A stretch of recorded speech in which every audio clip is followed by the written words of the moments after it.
Chào cả nhà, hôm nay mình rất vui khi được gặp lại mọi người trên kênh Khoa học ứng dụng. Mình biết là mọi người đến với kênh Khoa học ứng dụng hôm nay với một câu hỏi cực kỳ quan trọng, đó là phong cách lãnh đạo nào phù hợp với mình. Chính vì vậy, hôm nay mình sẽ cùng mọi người tìm hiểu về 5 phong cách lãnh đạo phổ biến nhất hiện nay. Từ đó, mình tin chắc rằng quý vị sẽ tự tin hơn trong việc định hình phong cách lãnh đạo của riêng mình. Nào, chúng ta cùng bắt đầu nhé! Đầu tiên, chúng ta sẽ đến với phong cách lãnh đạo độc đoán. Khi áp dụng phong cách này, người lãnh đạo sẽ nắm toàn bộ quyền quyết định, giống như một vị thuyền trưởng cầm lái con thuyền. Mọi mệnh lệnh được đưa ra đều phải được tuân theo một cách tuyệt đối, không có chỗ cho sự thắc mắc hay phản biện. Ưu điểm của phong cách này là sự nhanh gọn, dứt khoát. Trong những tình huống khẩn cấp, cần đưa ra quyết định nhanh chóng, phong cách này sẽ phát huy tối đa tác dụng. Tuy nhiên, việc người lãnh đạo độc đoán, không lắng nghe ý kiến của nhân viên, có thể dẫn đến sự bất mãn, thiếu sáng tạo trong công việc. Nhân viên sẽ cảm thấy mình như một cỗ máy, chỉ biết làm theo mệnh lệnh mà không có cơ hội đóng góp ý kiến hay phát triển bản thân. Ngày nay, khi mà sự sáng tạo và tinh thần chủ động được đề cao, việc áp dụng phong cách lãnh đạo độc đoán có thể phan tác dụng, gây ra sự trì trệ cho tổ chức. Thế nhưng, không phải lúc nào phong cách này cũng xấu. Trong một số trường hợp đặc biệt, ví dụ như trong quân đội, sự tuân thủ mệnh lệnh một cách tuyệt đối là điều kiện tiên quyết để đảm bảo sự thành công của nhiệm vụ. Tóm lại, phong cách lãnh đạo độc đoán có ưu điểm và nhược điểm riêng. Nếu như phong cách lãnh đạo độc đoán đề cao quyền lực của người đứng đầu, thì phong cách lãnh đạo dân chủ lại là nốt trầm hoàn toàn trái ngược. Với phong cách này, người lãnh đạo sẽ đóng vai trò như một người dẫn đường, khuyến khích sự tham gia của tất cả các thành viên trong nhóm. Mọi ý kiến, dù là nhỏ nhất, đều được lắng nghe và tôn trọng. Quyết định cuối cùng sẽ được đưa ra dựa trên sự đồng thuận của tập thể. Ưu điểm lớn nhất của phong cách lãnh đạo dân chủ chính là tạo ra môi trường làm việc cởi mở, khuyến khích sự sáng tạo và tinh thần làm việc nhóm. Khi nhân viên cảm thấy ý kiến của mình được lắng nghe và tôn trọng, họ sẽ tự tin hơn trong việc đóng góp, từ đó nâng cao hiệu quả công việc. Tuy nhiên, phong cách lãnh đạo dân chủ cũng có những hạn chế nhất định. Việc phải cân nhắc và tổng hợp nhiều ý kiến khác nhau có thể khiến quá trình ra quyết định trở nên chậm chạp, kém hiệu quả. Điều quan trọng là người lãnh đạo phải biết cách cân bằng giữa việc lắng nghe ý kiến của mọi người và đưa ra quyết định cuối cùng một cách dứt khoát. Phong cách lãnh đạo dân chủ tuy tốt nhưng không phải lúc nào cũng phù hợp. Tiếp theo, chúng ta hãy cùng đến với một phong cách lãnh đạo đầy nhiệt huyết. Đó chính là phong cách lãnh đạo truyền cảm hứng. Họ là những người có tầm nhìn xa, luôn tràn đầy năng lượng tích cực và có khả năng truyền lửa cho những người xung quanh. Thay vì ra lệnh hay chỉ đạo, họ khơi gợi niềm đam mê, khích lệ tinh thần và giúp nhân viên phát huy tối đa tiềm năng của bản thân. Điểm mạnh của phong cách lãnh đạo này là khả năng tạo động lực phi thường.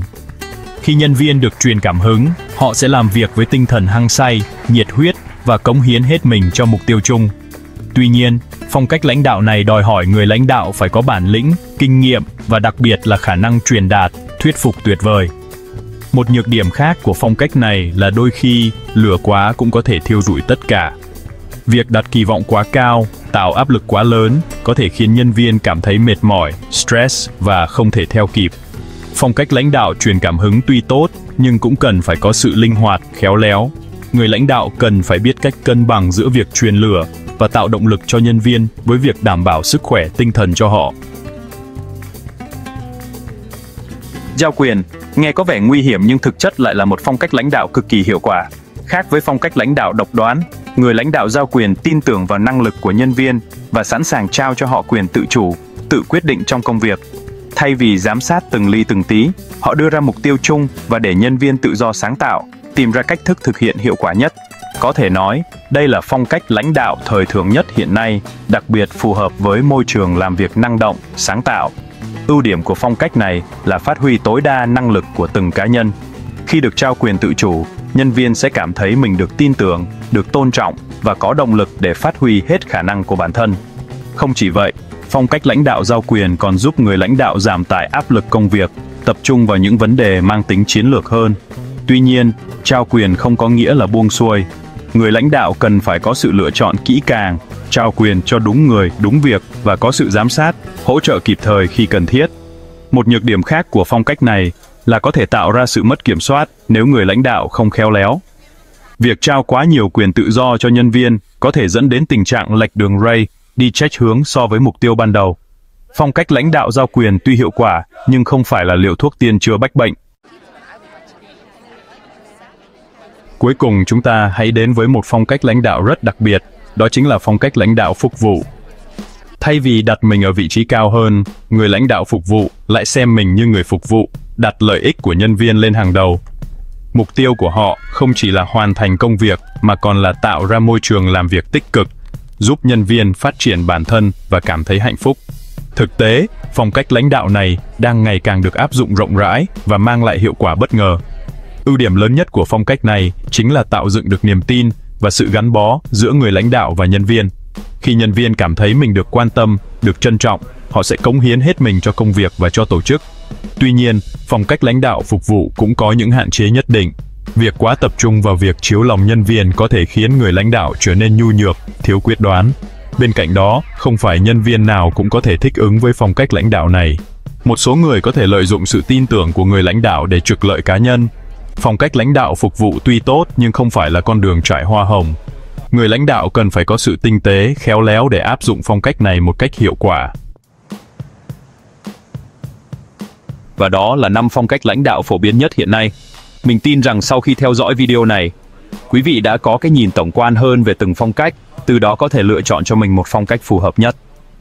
Như khoa học ứng dụng đã chia sẻ, mỗi phong cách lãnh đạo đều có ưu điểm và nhược điểm riêng.